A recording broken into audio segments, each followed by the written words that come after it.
بسم اللہ الرحمن الرحیم۔ نبی علیہ السلام کی شفاعت کا حقدار۔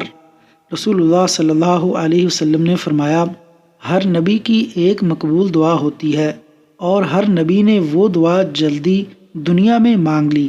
میں نے اپنی دعا کو امت کے حق میں شفاعت کے لیے چھپا کر رکھا ہوا تھا۔ یہ دعا امت کے ہر اس شخص کو نصیب ہوگی جو اللہ کے ساتھ کسی چیز کو شریک نہ کرتے ہوئے فوت ہوگا۔ سنن ابن ماجہ حدیث نمبر 4307۔ حدیث نمبر 2، رسول اللہ صلی اللہ علیہ وسلم نے فرمایا، میں قیامت کے دن تمام اولاد آدم کا سردار ہوں گا۔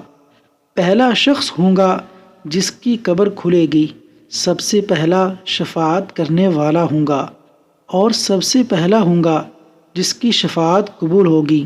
صحیح مسلم حدیث نمبر 2278۔